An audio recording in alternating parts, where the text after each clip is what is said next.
فإن خير الحديث كتاب الله وخير الهدى هدى محمد صلى الله عليه وسلم وشر الأمور محدثاتها وكل محدثة بدعة وكل بدعة ضلالة وكل ضلالة في النار. أعوذ بالله من الشيطان الرجيم. وأنفقوا مما رزقناكم من قبل أن يأتي أحدكم الموت فيقول ربي لولا أخرتني إلى أجل قريب فأصدق وأكن من الصالحين.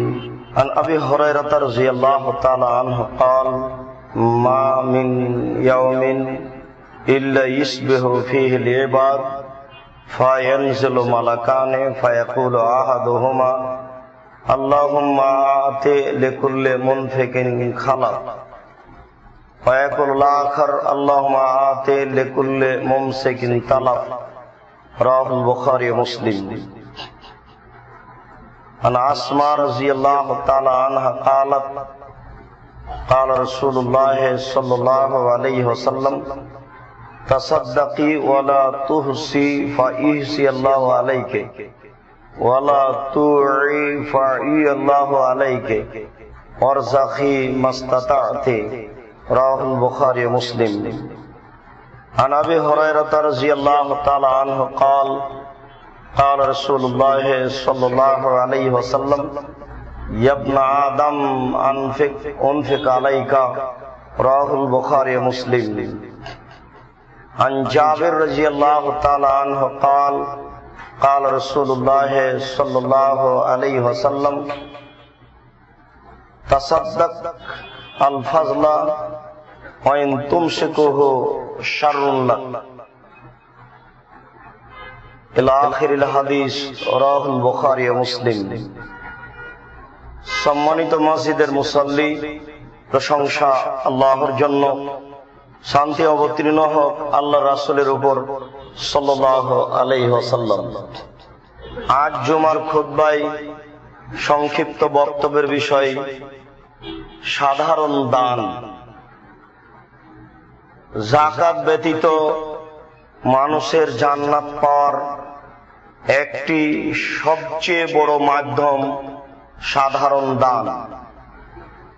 সাধারণ দান সম্পর্কে এক গুরুত্বপূর্ণ তথ্যবহল বিবরণের চেষ্টা করব ইনশাআল্লাহুল আজিজ। অনেক নেকির মাধ্যমে আল্লাহকে সন্তুষ্ট করা যায়। আমরা বিগত আলোচনায় খুব ভালোভাবে অবগত যে নফল সিয়ামের মাধ্যমে, রোজার মাধ্যমে আল্লাহকে সবচেয়ে বেশি সন্তুষ্ট করা যায়।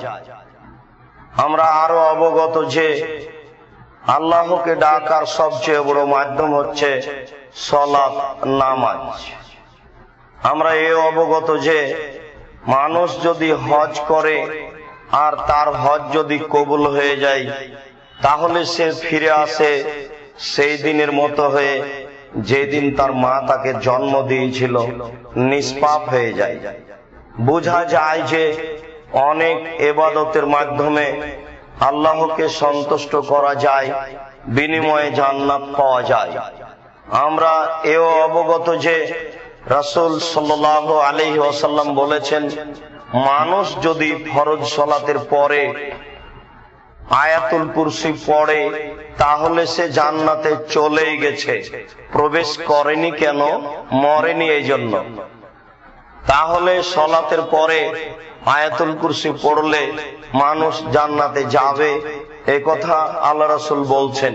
তবে সাদকা, দানকে যেভাবে আল্লাহ রাসূল উল্লেখ করেছেন, আর কোন ইবাদতকে এভাবে উল্লেখ করেননি। তিনি যেভাবে বলছেন তাতে বোঝা যাচ্ছে যে বিচারের মাঠে মানুষের বাঁচার সবচেয়ে বড় মাধ্যম হচ্ছে দান। এর চেয়ে বিচারের মাঠে বাঁচার অন্য কোনো বড় মাধ্যম নেই।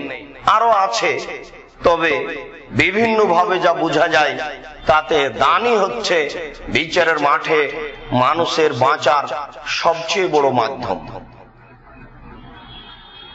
সাধারণ দানের ব্যাপারে আল্লাহ তাআলা বলেন, আনফিকু মিম্মা রাযাকনাকুম মিন ক্বাবল আন ইয়াতি আহাদাকুমুল মাউত।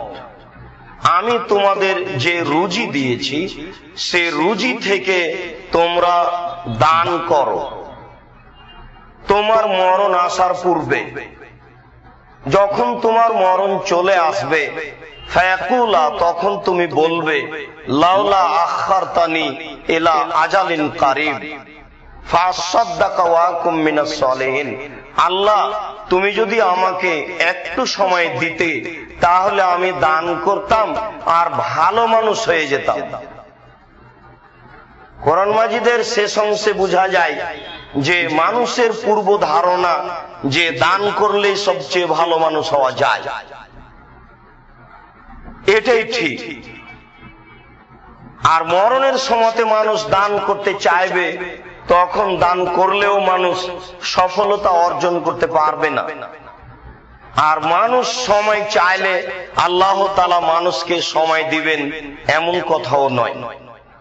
প্রথম অংশে বোঝা যায় আল্লাহ তাআলা বলছেন, আমি তোমাকে যা রুজি দিয়েছি খেতে, সেই রুজি থেকেই দান করো।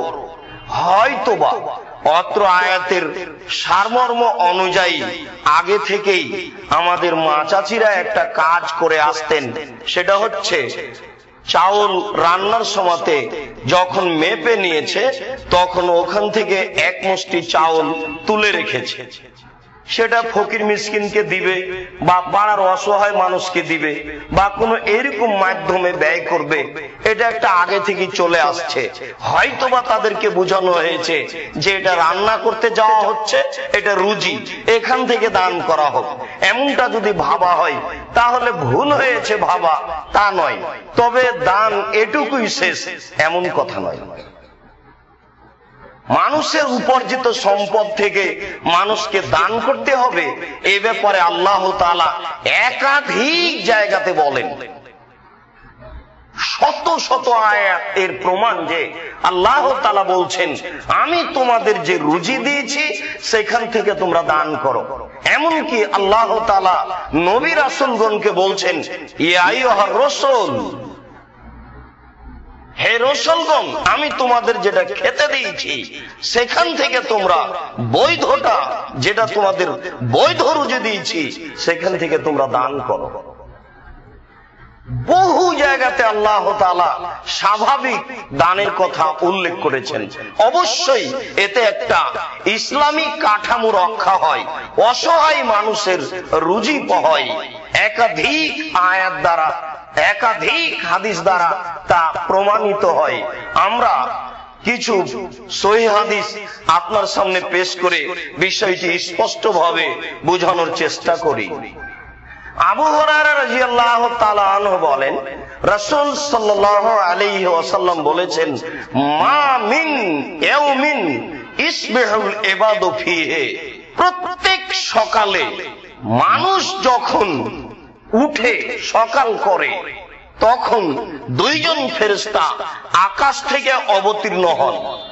প্রত্যেক দিন সকালে দুইজন ফেরেশতা আকাশ থেকে অবতীর্ণ হন। ফায়াকুলু আহাদুহুমা, দুইজনের একজন বলে, আল্লাহুম্মা আতে লিকুল্লি মুনফিকিন খালাফান, আল্লাহ, যে যতটুকু দান করলো তুমি তার ততটুকু পূর্ণ করে দাও।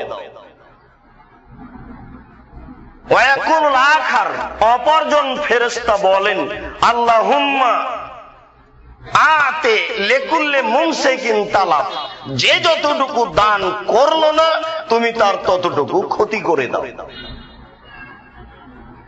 বিষয়টি কঠিন। আমি ভাবলাম যে দান করলাম না, এ দিয়ে আমার কিছু সুবিধা হবে, আমার সংসারে সুবিধা আসবে, কিন্তু তা নয়। দুইজন ফেরেশতা প্রত্যেক দিন সকালে অবতীর্ণ হন। পৃথিবীর যেখানে যখন সকাল হয় তখন সেখানে ফেরেশতা অবতীর্ণ হন পৃথিবীতে এবং আল্লাহকে এই কথা বলেন, আল্লাহ যে যতটুকু দান করলো তুমি তার ততটুকু পূর্ণ করে দাও, যে যতটুকু করলো না তুমি তার ততটুকু ক্ষতি করে দাও। বুখারী মুসলিম। আসমা রাদিয়াল্লাহু তাআলা আনহা বলেন, রাসূল সাল্লাল্লাহু আলাইহি ওয়াসাল্লাম বলেছেন, আসমা তাসাদ্দাকি ওয়ালা তুহসি, তুমি দান করো গণনা করো না, হিসাব করো না যে কয় টাকা দান করলাম, 200 টাকা 500 টাকা 1000 এরকম ভাবে তুমি গণনা করো না। ফা ইহসি আল্লাহু আলাইকে, তাহলে আল্লাহ তোমাকে নেকি দিবেন হিসাব করে গুনে। তুমি যদি গুনে দান করো তাহলে আল্লাহ তোমাকে গুনে নেকি দিবেন। সাবধান, কখনো এমন করো না। ওয়ালা তুইয়াল্লাহু ফাইয়াল্লাহু আলাইকে, দান করা কখনো বন্ধ করো না, নইলে আল্লাহ তোমার উপরে দয়া রহমত অর্থ সম্পদ দেওয়া বন্ধ করে দিবে। পত্র হাদিসের মধ্যে আরেকটা আলোচনা আপনাকে করে রাখি, শেষ বাক্য অনুযায়ী যে আল্লাহ রাসূল বললেন যে তুমি যদি দান বন্ধ করো তাহলে আল্লাহ তোমার উপরে বন্ধ করে দিবেন অর্থ সম্পদ। এটা আমরা বাহ্যিক ভাবে বুঝে নিতে পারি। অর্থ সম্পদ তো মানুষ দান করে না, এরপরেও তার অনেক টাকা করেও, আবার বিভিন্ন ভাবে সরকারের পিছনে ব্যয় করে, বিভিন্ন জায়গাতে ব্যয় করে। আর যারা এসব পথে আছে তারই তো পয়সা বেশি, আমরা বাস্তব ভাবে এটাই দেখে থাকি। শুনুন,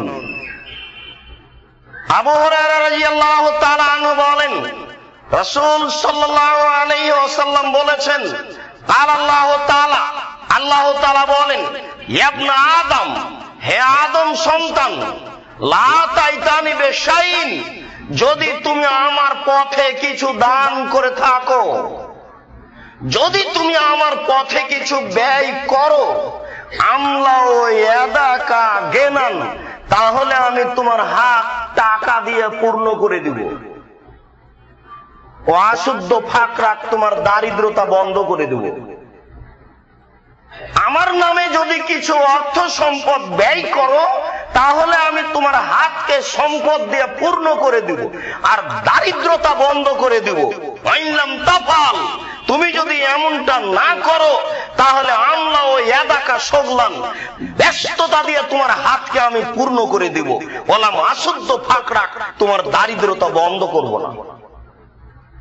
টাকা তোমার যতই বেশি হোক তোমার দারিদ্রতা বন্ধ হবে না, বাড়তেই থাকবে। তোমাকে যদি কেউ দানের কথা বলে, তোমাকে যদি এরকম দিন ধর্মের কথা বলে, তুমি উত্তরে বলবে আমি ব্যস্ত, আমি এখন এগুলো করতে পারছি না, আমি অন্য কাজে ব্যস্ত আছি। তাও বলবেই বলবেই, আপনি তার বাস্তব সাক্ষী।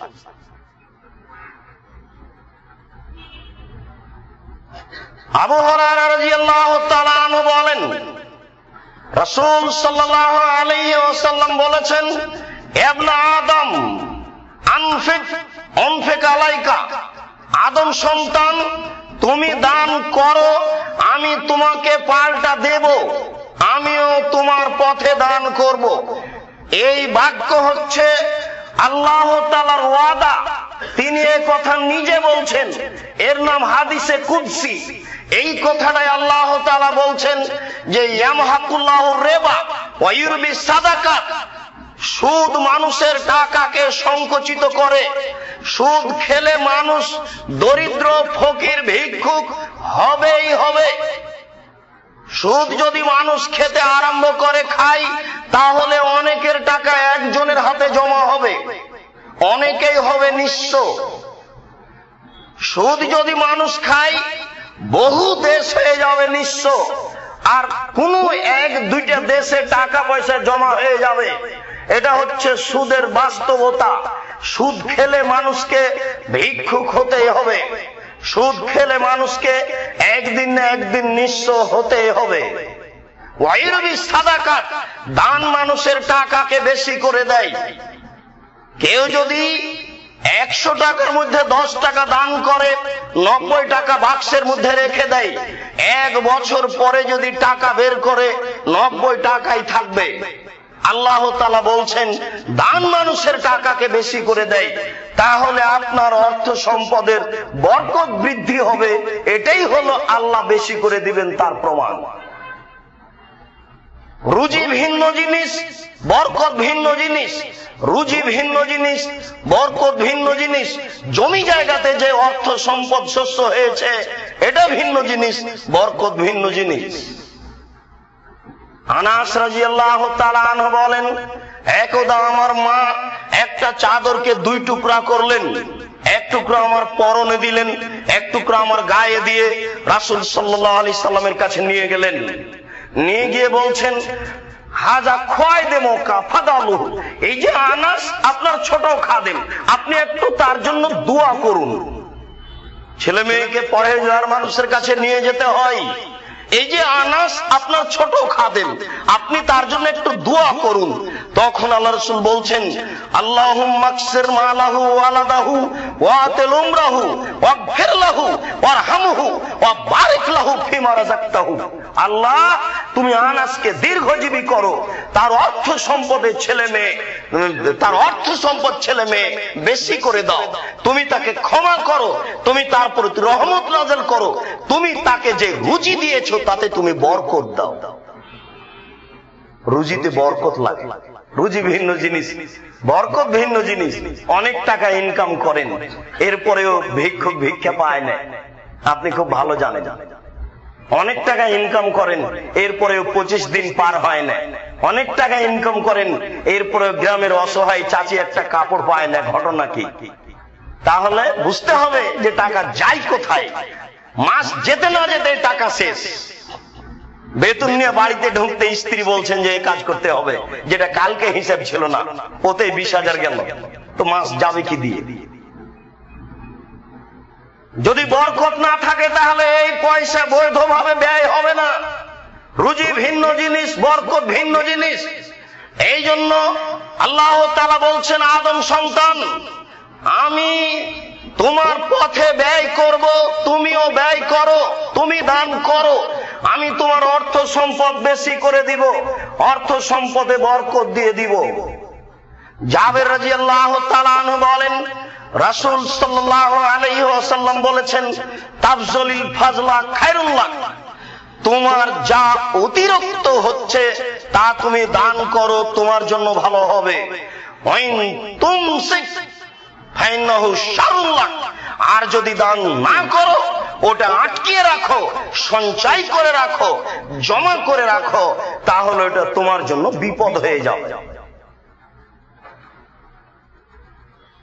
রাসূল সাল্লাল্লাহু আলাইহি ওয়াসাল্লাম অত্র হাদিসে বলছেন, তোমার যা প্রয়োজন আছে এর অতিরিক্ত তুমি দান করো, এটাই তোমার জন্য কল্যাণ।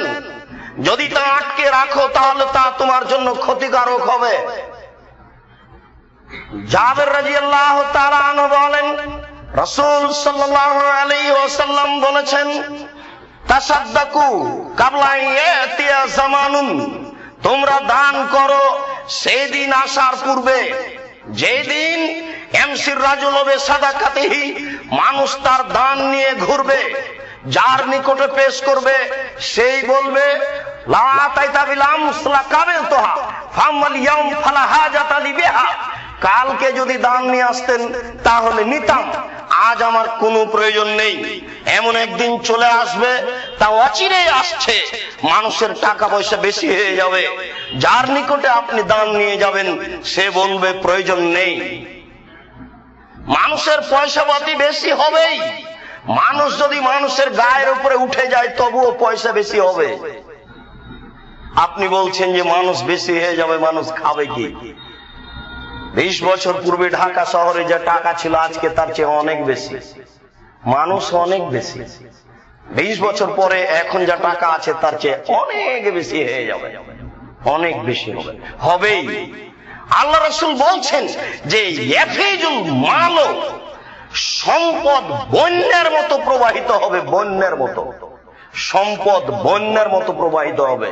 পানি যেমন মাটির উপরে প্রবাহিত হয় স্রোত, তেমনি ভাবে টাকা পয়সা এই পৃথিবীর উপরে বন্যার মতো প্রবাহিত হবে। কত যে পথ বের হবে পয়সার, তার হিসাব নেই। রাসূল সাল্লাল্লাহু আলাইহি সাল্লাম বলছেন যে শোনো, বসেতাত আলাইকুম দুনিয়া কামা বসেতাত মান কানা কাবলাকুম। সম্পদের পথঘাট প্রযুক্তি তোমাদের সামনে এইভাবে তুলে ধরা হবে, দেখবে তোমরা পৃথিবীতে শুধু টাকা আর টাকা, অর্থ আর অর্থ, প্রযুক্তি আর প্রযুক্তি, অসংখ্য টাকার পথ। এর পরের বাক্যে আল্লাহ রাসূল বলছেন যে সাবধান, তুহলিকুকুম মান কানা কাবলাকুম কামা আহলাকাতহুম মান কানা কাবলাকুম। সাবধান, এতগুলি প্রযুক্তি দেখে হিসাব করে পা ফেলিও, নইলে এই সম্পদ তোমাকে ধ্বংস করবে যেমন ভাবে পূর্বের লোককে করেছে। অত্র হাদিসও প্রমাণ করে যে অসংখ্য পয়সার পথ বের হবে। 10 বছর পূর্বে এ দেশে পয়সা উপার্জনের যত পথ ছিল এখন তার চেয়ে শতগুণ বেশি। 20 বছর পরে আরো শতগুণ বেশি হবে, যা আজকে মানুষ ভাবতে পারবে না। আল্লাহ রাসূল এই কথা বলছেন, হাদিস তো বুখারী মুসলিমের। জাবের রাদিয়াল্লাহু তাআলা আনহু বলেন, রাসূল সাল্লাল্লাহু আলাইহি ওয়াসাল্লাম বলেছেন, জিজ্ঞাসার উত্তরে আইয়ো সাদাকাতিন আযম আজরান, আল্লাহ রাসূল কোন দানে সবচেয়ে বেশি নেকি হয়, কিভাবে দান করলে সবচেয়ে বেশি নেকি হয়? তখন আল্লাহ রাসূল বলছেন যে তাসাদ্দাক, তুমি দান করো, ওয়ান্তা শাহি তাকসাল ফাকরা ওয়া তামালুল গিনা। 4টি জিনিস যখন তোমার ভিতরে বিরাজ করবে, এই সময় যদি তুমি দান করো তাহলে সবচেয়ে বেশি নেকি পাবে।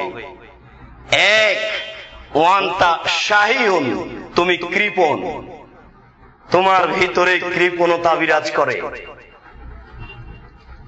ভিক্ষুক ভিক্ষা চাইলে তুমি বলো মাফ করো। 2, ওয়ান্তা শাহি, তোমার শরীর সুস্থ, বিপদে পড়ে সবাই দান করে। 3, তাকসাল ফাকরা, দিলে কমে যাবে এই গতি তোমার ভিতরে বিরাজ করছে।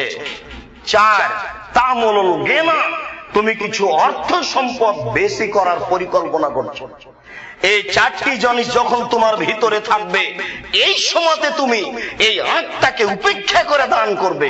কেননা শয়তান সব সময় মানুষকে এইভাবে উদ্বুদ্ধ করে, প্রতারণা দেয় যে তুমি দান করলে গরিব হয়ে যাবে, তুমি দান করলে এটা হিসাব থেকে কমে যাবে, অতএব তুমি এই কাজ করো না। শয়তান সর্বদা এই কথা মানুষকে বলতে থাকে। এই জন্য আল্লাহ রাসূল বলছেন যে মানুষের ভিতরে যখন 4টে জিনিস বিরাজ করছে, তখন যদি দান করে তাহলে সবচেয়ে দানে বেশি নেকি পাবে। 1, ভিতরে কৃপণতা বিরাজ করে। 2, শরীর সুস্থ। 3, কমে যাওয়ার ভয়। 4, বেশির পরিকল্পনা। এই 4টে জিনিস যখন মানুষের ভিতরে আছে, এই সময় যদি দান করে সবচেয়ে বেশি নেকি পাবে। আবু যার গিফারী রাদিয়াল্লাহু তাআলা আনহু বলেন, রাসূল সাল্লাল্লাহু আলাইহি ওয়াসাল্লাম বলেছেন, আলা কুল্লি মুসলিমিন সাদাকা, প্রত্যেক মানুষকেই দান করতে হবে, প্রত্যেক মানুষের উপরে দান করা জরুরি। সাহাবীগণ বললেন, ফাইলাম ইয়াফাল, আল্লাহ রাসূল প্রত্যেক মানুষ যদি দান না করতে পারে, আল্লাহ রাসূল বললেন ফায়ামালু বিয়াদাইহি, তাহলে ও মানুষের বাড়িতে কাজ করবে। ফায়ানফাউ নাফসাহু ইয়াতাসাদ্দাকু, এরপরে ওই পয়সা দিয়ে নিজে উপকৃত হবে এবং দান করবে। আল্লাহ রাসূল যখন বললেন সবাকে দান করতে হবে, তখন কিছু সাহাবী বললেন অনেকে নিঃস্ব আছে, কি করে দান করবে? আল্লাহ রাসূল উত্তরে বললেন তাকে মানুষের বাড়িতে কাজ করতে হবে। মানুষের বাড়িতে কাজ করে যে 100 টাকা পেয়েছে তার কিছু দান করবে এবং নিজে কিছু উপকৃত হবে। সাহাবীগণ বললেন ফাইলাম এস্তাতে, যদি কাজ করতে না পারে? দেখেন একটার পর একটা সাহাবীগণ বলতে আছেন রাসূলের মুখের উপরে, যদি কাজ করতে না পারে তখন আল্লাহ রাসূল বললেন ফাইনাল হাজাতিল মালহুফা, অসহায় মানুষের উপকার করবে। ফায়ালাহু সাদকা, এটাই হবে তার দান। অসহায় মানুষের উপকার করবে, এটাই হলো দান। যে কোনো একটা অসহায় মানুষ আছে আপনার সামনে, একটা মুখের কথা বলে দিলে এই লোকটার অনেক বড় উপকার হয়ে যাবে, এটা দান। একটু লোকটার জন্য সুপারিশ করে দিলে তার একটা ভালো রুজির ব্যবস্থা হয়ে যাবে, এটাই হলো দান। আপনার অন্তরে চাচ্ছে আমি একটা কথা বললে তার চাকরিটা হয়ে যায়, কিন্তু কি দরকার, টাকা পয়সা বেশি হয়ে যাবে, তখন আমার মুখের উপর আবার কথা বলবে। এটা হলো আপনার কৃপণতা, এটা হলো আপনার অন্তর ছোটতার প্রমাণ। সম্মানিত মসজিদের মুসাল্লি, রাসূল সাল্লাল্লাহু আলাইহি সাল্লাম উত্তরে বললেন তাহলে সে অসহায় মানুষের উপকার করবে। তখন আল্লাহ রাসূলকে আবার জিজ্ঞাসা করা হলো ফাইন লাম ইয়াফাল, মানুষ যদি অসহায় মানুষের উপকার করতে না পারে তাহলে কি করবে? তখন আল্লাহ রাসূল বললেন ফায়ুমসিক নাফসাহু আন শাররি ফাইন্নাহু সাদাকা, ও যদি কিছুই না করতে পারে তাহলে নিজেকে পাপ থেকে ঠেকিয়ে রাখবে, এটাই হলো দান। দেখেন শরীয়ত ইসলাম কি জিনিস মানুষ তো বুঝে না। মানুষ খায়, পায়খানা করে, আর মনের অন্তরে অন্য মনের ইচ্ছা অনুযায়ী ঘুরে থাকে, খায়। ধর্মের কেউ 5 পয়সা দাম দেয় না, দেওয়া প্রয়োজন মনে করে না। ইসলামের গতিনীতি যে কত সুন্দর এটা মানুষ হিসাব করে না। দেখেন বুখারী মুসলিমের হাদিস, একটা সিরিয়াল কত দূর পর্যন্ত গিয়ে আল্লাহ রাসূল থামলেন। মানুষ যদি নিজেকে অন্যায় থেকে ঠেকিয়ে রাখতে পারে তাহলে সেটা তার জন্য দান হয়ে যাবে। আবু যার গিফারী রাদিয়াল্লাহু তাআলা আনহু বলেন রাসূল সাল্লাল্লাহু আলাইহি সাল্লামের দানের গতির বিবরণ দিতে গিয়ে তিনি বলছেন, আল্লাহ রাসূল বললেন অবে কুল্লে তাহমিদাতিন সাদাকা, প্রত্যেক আলহামদুলিল্লাহ বললে দানের নেকি হয়। অকুল্লু তাহলিলাতিন সাদাকা, লা ইলাহা ইল্লাল্লাহ বলে দানের নেকি হয়। অকুল্লি তাসবিহাতিন সাদাকা, সুবহানাল্লাহ বললে দানের নেকি হয়। ওয়া আমরিন বিল মারুফ সাদাকা, ভালো কাজের আদেশ দিলে দানের নেকি হয়। ওয়া নাহি আনিল মুনকার সাদাকা, মন্দ কাজের নিষেধ করলে দানের নেকি হয়। ওয়াফি বুজি আহাদিকুম সাদাকা, শেষের বাক্যটি আল্লাহ রাসূল বলেছেন, এই জন্য বলছি। আল্লাহ রাসূল এইভাবে বলতে বলতে শেষের বাক্যে এসে বলছেন যে তোমাদের স্ত্রী মিলন দান। যেমন এই কথা বলা, সাহাবীগণ বলছেন আয়াতি রাজুলু শাহওয়াতাহু ওয়ালাহু ফিহা সাদাকা, মানুষ তার প্রবৃত্তিকে ঠেকাবে পরিবারের নিকটে গিয়ে, সেটা তার জন্য দান হবে? এটা কেমন হলো আল্লাহ রাসূল? তখন আল্লাহ রাসূল বলছেন শোনো, আর আয়াতুম লা ওয়াজা ফি হারামিন, যদি এই কাজটা মানুষ অবৈধভাবে করত তাহলে কি হতো? সাহাবীগণ বললেন তাহলে তো পাপ হতো। এই কাজ যদি অবৈধভাবে করে পাপ হয় তাহলে বৈধভাবে করলে নেকি হবে। আল্লাহ রাসূল মানুষের নেকির পথ কোথায় নিয়ে চলে গেল? মানুষ তো শরীয়ত বুঝতে চায়। একটা পতিতালয়ের নারী একটা কুকুরকে পানি পান করিয়ে জান্নাত পায়। একটা প্রাণীকে পানি পান করা, একটা প্রাণীর উপকার করা একটা দান। একটা প্রাণীকে পানি পান করে একজন পতিতালয়ের মহিলা জান্নাত পায়। আমিও যদি আল্লাহকে সন্তুষ্ট করার জন্য কোন এক ব্যক্তিকে এরকম নিজের অর্থ সম্পদ দান করে থাকি, যেখানে প্রয়োজন সেখানে যদি দান করে থাকি, অবশ্যই এটা আমার পরকালে বড় উপকার করবে, যেটা এখন আমি বুঝতে পারছি না। আল্লাহ আমাদেরকে বিষয়টি বোঝার তৌফিক দান করুক, আল্লাহুম্মা আমিন।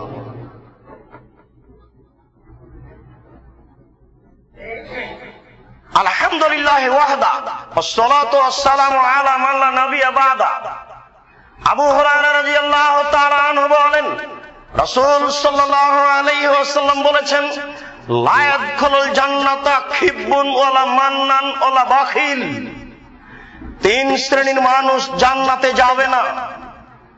তার এক শ্রেণীর মানুষ হচ্ছে যার আচরণ ভালো নয়, যার চাল চলন আচরণ ভালো নয়। আচরণ এমন একটা জিনিস, নম্রতা ভদ্রতা এমন একটা জিনিস যা দিয়ে মানুষকে ঘায়েল করা যায়, যা দিয়ে জান্নাত লাভ করা যায়। যার ভিতরে নম্রতা নেই সে জান্নাতে যাবে না। জান্নাতে যাওয়া নম্রতা একটা বড় মাধ্যম। এই জন্য আল্লাহ রাসূল বলছেন যে আসকালু শাইইন ফি মিজানিল মুমিন ইয়াউমাল কিয়ামাহ খুলুকুন হাসান। বিচারের মাঠে মুমিনের সবচেয়ে যেটা ভারী আমল হবে, যখন দাঁড়িপাল্লায় নেকি ওজন হবে, তখন মুমিন পুরুষ নারীর সবচেয়ে যেটা ভারী আমল হবে সেটা হচ্ছে খুলুকুন হাসান, ভদ্র চরিত্র, নম্র আচরণ। একটা মানুষের টাকা বেশি, সেই জন্য আপনি তাকে বলছেন ভদ্র মানুষ। ভদ্র আগে বুঝতে হবে কাকে বলে। আল্লাহ রাসূল বলছেন নিশ্চয় মুমিন লা ইয়াজিদু বিখুলুকি হাসানিহি, তার ভদ্রতা দিয়ে নম্রতা দিয়ে পেয়ে যায় দারাজাতা কায়েমিল লাইলে ওয়া সায়েমিন নাহারে। সারা দিন রোজা থেকে যা নেকি হয় নম্রতা দিয়ে তাই নেকি হয়। সারা রাত তাহাজ্জুদ পড়ে যা নেকি হয় নম্রতা দিয়ে সেই নেকি হয়। রাসূল সাল্লাল্লাহু আলাইহি ওয়াসাল্লাম বলেন যার নম্র আচরণ নেই সে জান্নাতে যাবে না। ওয়ালা বখিল, কৃপণ মানুষ জান্নাতে যাবে না। ওয়ালা মান্নান, খোটা দেয় যে সে জান্নাতে যাবে না। অত্র হাদিসের মধ্যের বাক্য আল্লাহ রাসূল বললেন কৃপণ ব্যক্তি জান্নাতে যাবে না। কৃপণতা অবশ্যই জাতির জন্য ক্ষতিকারক, কৃপণতা অবশ্যই সমাজের জন্য ক্ষতিকারক, কৃপণতা অবশ্যই ব্যক্তির জন্য ক্ষতিকারক। নইলে আল্লাহ রাসূল সর্বদা সালাম ফেরার পূর্বে সকালে বিকালে কেন বলতেন আল্লাহুম্মা ইন্নী আউযু বিকা মিনাল বুখলি, হে আল্লাহ আমি তোমার কাছে কৃপণতা হতে বাঁচতে চাই। আল্লাহ আমি তোমার নিকটে কৃপণতা হতে বাঁচতে চাই। আল্লাহ আমি তোমার নিকটে কৃপণতা হতে বাঁচতে চাই। অবশ্যই কৃপণতা মানুষের জন্য একটা বড় ধ্বংসাত্মক কারণ, যে কৃপণতার ভিত্তিতে বিচারের কাঠগড়াতে তার জাহান্নাম ফায়সালা হবে জান্নাতের স্থানে। রাসূল সাল্লাল্লাহু আলাইহি ওয়াসাল্লাম বলেন ইয়াকুমুজ যুলুমা ফাইনা যুলুমাতা যুলুমাতুন ইয়াউমাল কিয়ামাহ, তোমরা মানুষের প্রতি অত্যাচার করা থেকে বিরত থাকো, অত্যাচার কিয়ামতের মাঠে অন্ধকার। তোমরা মানুষের প্রতি অত্যাচার করা থেকে বিরত থাকো, নিশ্চয়ই অত্যাচারের পরিণতি বিচারের মাঠে হবে অন্ধকার। তার পরের বাক্যে বললেন ওয়াত্তাকুস সুহা, কৃপণতা থেকে বেঁচে থাকো। ফাইনা সুহা আহলাকা মান কানা কাবলাকুম, কৃপণতা তোমাদের পূর্বের মানুষকে ধ্বংস করেছে, কৃপণতা তোমাদের পূর্বের মানুষকে ধ্বংস করেছে, কৃপণতা তোমাদের পূর্বের মানুষকে ধ্বংস করেছে। তোমরা কৃপণতা থেকে বেঁচে থাকো। বুখারী মুসলিম। আবু হুরায়রা রাদিয়াল্লাহু তাআলা আনহু বলেন রাসূল সাল্লাল্লাহু আলাইহি সাল্লাম বলেছেন সালাসাতুন মুনজিয়াতুন ওয়া সালাসাতুন মুহলিকাতুন, সালাসাতুন মুনজিয়াতুন ওয়া সালাসাতুন মুহলিকাতুন।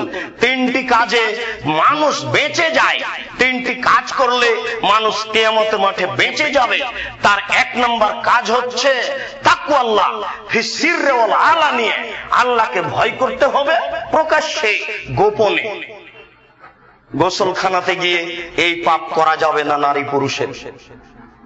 বাপ মা নাই যখন মোবাইলে এইভাবে কোন নারীর সাথে গল্প করা যাবে না, এটাই হচ্ছে গোপনে পাপ। মানুষ যদি গোপনে পাপ করা থেকে বেঁচে থাকে তাহলে জান্নাত পাবে।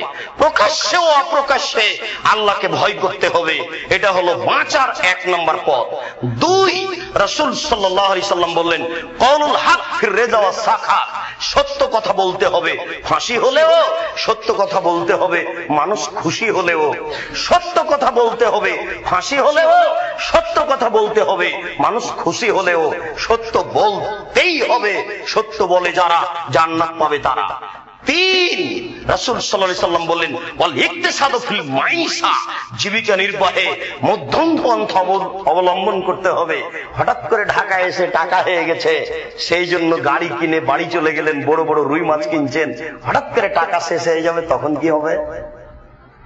তখন বউয়ে নিন্দা করবে, গ্রামের লোক নিন্দা করবে। মধ্যম পন্থা মানুষ বুঝে না। অর্থ সম্পদ হলেই তাৎক্ষণিক উপরে চলে যেতে হবে এ কথা নয়। অর্থ সম্পদ হয়েছে বাজারে গিয়ে পুঁটির মাছ কিনতে হবে এ কথা নয়। রাসূল সাল্লাল্লাহু আলাইহি সাল্লাম বলেন, মধ্যম পন্থায় খরচ করো, তাহলে তুমি বিচারের মাঠে টিকে যাবে, দুনিয়াতেও মান বেড়ে যাবে। এই তিনটি হচ্ছে বাঁচার পথ, আর তিনটি হচ্ছে ধ্বংসের পথ। তার এক নম্বর হচ্ছে সহনমতা, কৃপণতাকে মেনে নিল যে সে ধ্বংস হবেই, কৃপণতাকে মেনে নিল যে সে জাহান্নামে যাবেই।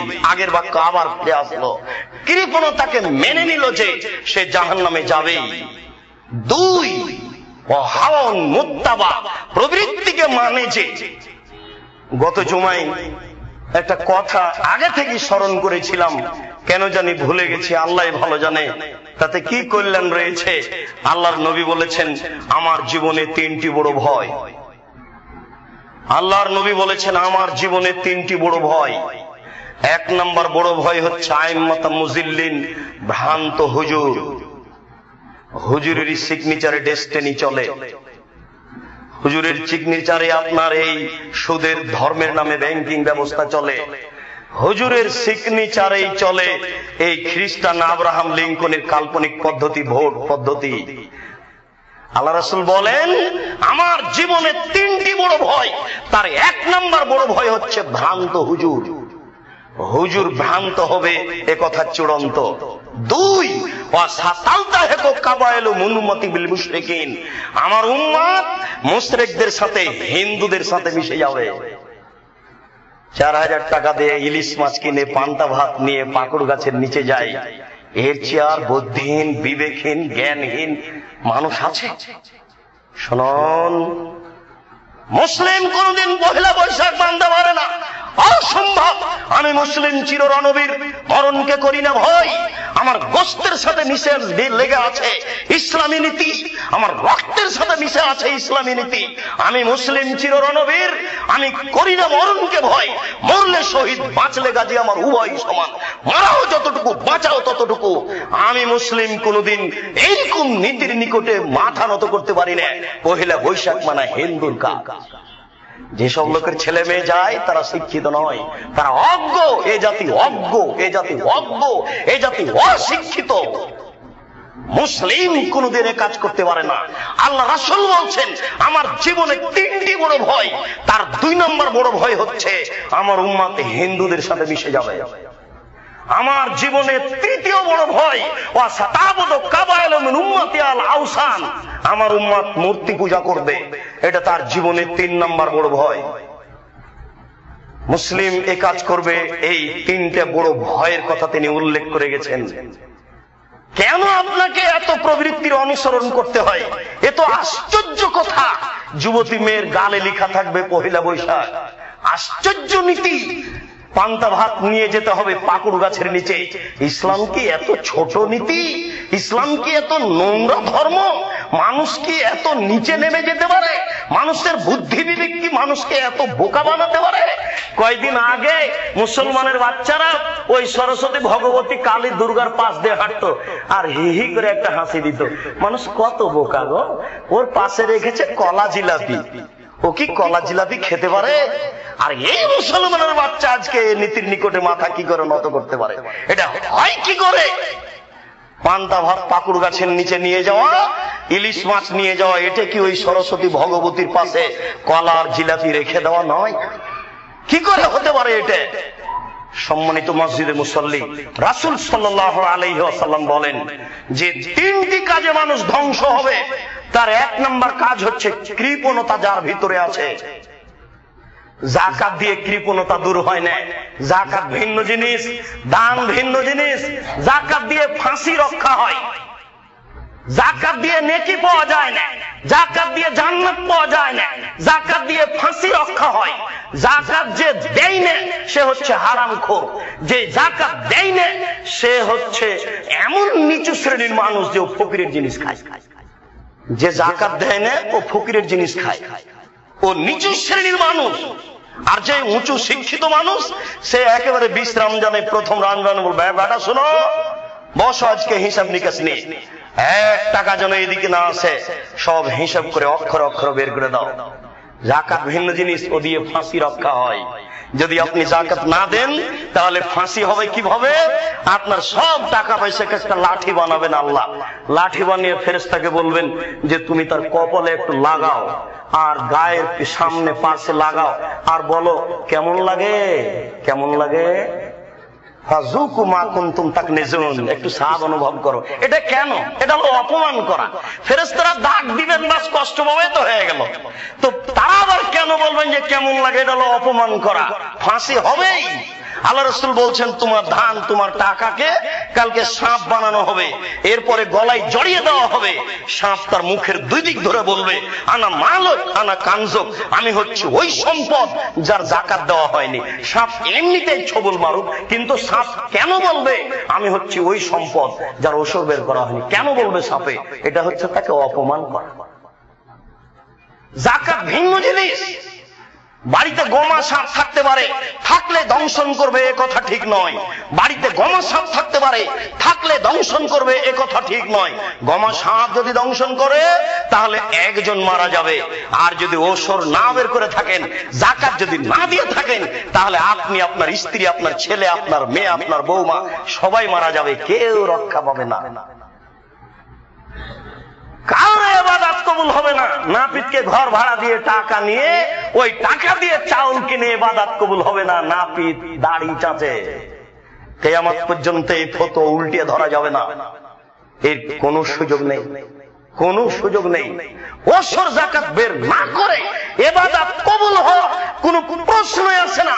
একটা লোক বিদেশে আছে, বিপদে পড়েছে, হাত তুলে আল্লাহর দরবারে প্রার্থনা করছে, দুঃখিত, মাতামু হারামুন, তার খাদ্য আছে হারাম, মাশরাবু হারামুন, তার পানি আছে হারাম, মালবাসু হারামুন, তার পোশাক আছে হারাম, গুজিয়া বিল হারামে, তার জীবিকা নির্বাহ কি করে কবুল হতে পারে? তার জীবিকা নিয়ে তার ইবাদত কি করে কবুল হতে পারে? তার ইবাদত কবুল হবে না। ওসর যাকাত কেউ যদি নেওয়ার না থাকে, তাহলে ওই যে আবর্জনা বাড়িতে আছে ওইগুলো যেখানে ফেলেন, ওসর ওখানে ফেলে দিয়েন। কেউ যদি টাকা নেওয়ার না থাকে, তাহলে জানালা দিয়ে বাড়ির পিছন দিকে টাকাটা ফেলে দিয়েন। ওটা খুব কঠিন জিনিস, ওটা গমা সাপের চেয়ে অনেক অনেক অনেক বেশি খারাপ। দান ভিন্ন জিনিস। যাকাত দিয়ে ফাঁসি রক্ষা হয়, দান করে জান্নাত পাওয়া যায়, দান করে জান্নাত পাওয়া যায়। ফকির মিসকিনকে খেতে দিয়ে জান্নাত পাওয়া যায়। রাসূল সাল্লাল্লাহু আলাইহি ওয়াসাল্লাম বললেন, জান্নাতে বড় বড় এত উন্নত মানের স্বচ্ছ পদার্থ দ্বারা জান্নাত তৈরি করা আছে, যার ভিতর থেকে বাহির দেখা যায়, বাহির থেকে ভিতর দেখা যায়। সাহাবীগণ বললেন, এত উন্নত মানের দামি জান্নাত কে পাবে? আল্লাহ রাসূল বললেন, মান আতামা তাওমা, যে দুস্থ গরীব ফকির মিসকিন এতিমকে খাদ্য দিতে পারে। বারবার বলে আসছে, আপনাকে পিতার স্বভাবে ফিরে যেতে হবে, পিতার বৈশিষ্ট্যে ফিরে যেতে হবে। বারংবার বলছে আপনি কথা মূল্যায়ন করুন, পিতার বৈশিষ্ট্যে ফিরে যেতে হবে। আপনারা ছিলেন 10-12 ভাই বোন, 3-4 জন ছিল কিষান কামলা। এরপরে আপনার পিতা মসজিদ থেকে 3 জন ফকির ধরে নিয়ে এসেছে। আপনার মা এতগুলি মানুষের ঢেকিতে ধান ভেঙে ভাত রান্না করে খাওয়াতে পারে। আর আজকে আপনার স্ত্রী পাশে ওখানে আছে, গ্যাসের চুলা ওখানেই আছে, আপনার ফ্রিজ আর সব তরকারি রেডি। আপনি আমাকে মেহমান হাসে নিয়ে গেলেন, আপনার স্ত্রী নাক সিটকানি দেয় আর বলে যে মেহমান নিয়ে এসেছেন, কে এখন রান্না করে খাওয়াবে? হোটেলের খাওয়াই নিয়ে আসেননি, পরিবর্তন করতে হবে। এক কথাতেই বউ তালাক দেওয়া যায়? আমি আপনাকে বউ তালাক দিতে বলিনি, আপনাকে পরামর্শ দিচ্ছি, বউকে মায়ের মতো করে গড়ে তোলার চেষ্টা করুন। যদি না হয় তাকে একে ছেড়ে দিতে হবে, এটাই ঠিক। এক কথাতেই বউ তালাক দেওয়া যায়। ভুলে গেলেন? এইভাবে বাহির থেকে আওয়াজ দিছে, কে বাড়িতে আছে? জি না। কোথায় গেছে? শিকার করতে গেছে। কখন আসবে? সন্ধ্যায় আসবে। কেমন আছো? খুব একটা ভালো নেই। আচ্ছা ঠিক আছে, আসলে সালাম দিও, চৌকাঠ পরিবর্তন করতে বলিও। সন্ধ্যায় এসে বুঝতে পেরেছেন আব্বা এসেছিলেন। কি গো, কেউ এসেছিল? হ্যাঁ, একজন বৃদ্ধ মানুষ এসেছিলেন। কি বললেন? তিনি বললেন বাড়িতে আছে। আমি বললাম নেই। কোথায় গেছে? শিকার করতে গেছে। কখন আসবে? সন্ধ্যায় আসবে। কেমন আছো? খুব একটা ভালো নেই। ওহো, তখন তিনি কি বললেন? তখন তিনি বললেন, ঠিক আছে, আসলে সালাম দিও, চৌকাঠ পরিবর্তন করতে বলিও। উত্তর ভুল হয়েছে। তিনি আমার আব্বা ইব্রাহিম আলাইহিস সালাম। তোমাকে যখন বলেছিল কেমন আছো, তখন তোমাকে বলতে হতো আলহামদুলিল্লাহ। তোমার উত্তরে ভুল হওয়ার কারণে আমার আব্বা বলে গেছেন তোমাকে তালাক দিতে, ইলহাকি ইলা আহলিক, তুমি তোমার বাপের বাড়ি চলে যাও।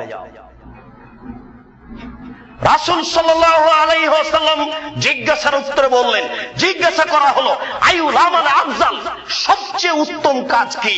তখন আল্লাহ রাসূল বললেন, তুতি মুত্তামা তাকরাউ সালামা আলামান আরাফতা ওয়া আলামান তারিক, তুমি অসহায় মানুষকে খাদ্য দিবে, এটাই হলো তোমার জীবনের সবচেয়ে ভালো কাজ।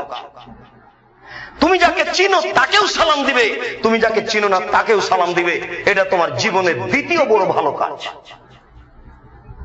আগের বাক্যে বোঝা গেল যে অসহায় মানুষকে খাদ্য দিলে সবচেয়ে দামি জান্নাত পাওয়া যায়, আর এই হাদিসে বোঝা যাচ্ছে মানুষের জীবনে সবচেয়ে ভালো কাজ হচ্ছে অসহায় মানুষকে খেতে দেওয়া। মানুষের জীবনে দ্বিতীয় ভালো কাজ হচ্ছে চিনা অচিনা সবাইকে সালাম দেওয়া। রাসূল সাল্লাল্লাহু আলাইহি ওয়াসাল্লাম বলেছেন, বিচারের মাঠে যেদিন সূর্য মানুষের মাথার উপরে নেমে আসবে, এখন সূর্য কত উপরে আছে তা মানুষ মাপতে পারবে না। মানুষের মাপার কাছে তেমন মাপার কোনো বুদ্ধি নেই। মাটি থেকে আকাশের ব্যবধান 500 বছরের পর।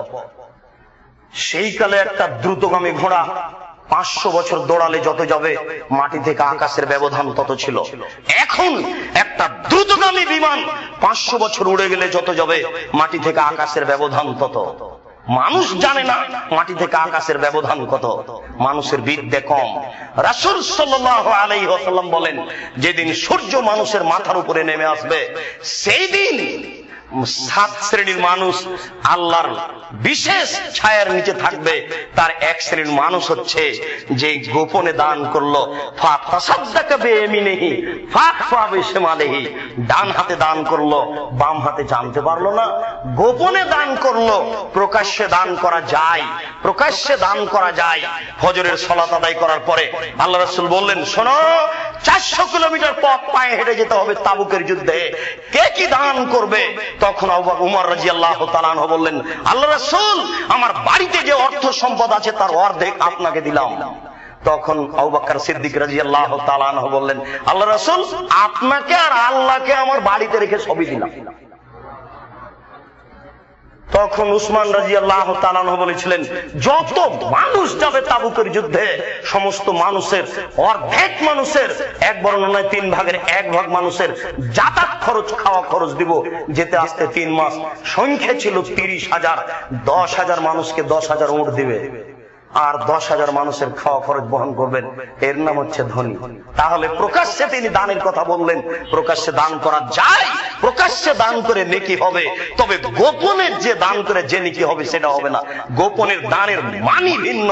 বিচারের কাঠগড়াতে বিশেষ ছায়াতলে থাকার সুযোগ হবে গোপন দানে, বিচারের কাঠগড়াতে বিশেষ ছায়াতলে থাকার সুযোগ হবে গোপন দানে। রাসূল সাল্লাল্লাহু আলাইহি সাল্লাম বলেছেন, আস-সাদকাতু বুরহান, দান হলো দলিল। আজকের খুতবার শেষ বাক্যটি আপনাকে আমি বারংবার মনে রাখার জন্য বলছি। বিচারের মাঠে দলিল হিসেবে আপনার পক্ষে কিছু কাজ করবে, দান ছাড়া তা বোঝা যায় না। বিচারের মাঠে রোজার নেকি আল্লাহ নিজে হাতে দিবেন, এ কথা ঠিক। বিচারের মাঠে নামাজ আলো হয়ে যাবে, এ কথা ঠিক। কিন্তু দলিল ভিন্ন জিনিস। এই বাড়ি আমার, প্রমাণ এই যে দলিল আছে। এই জমি আমার, প্রমাণ এই যে দলিল আছে।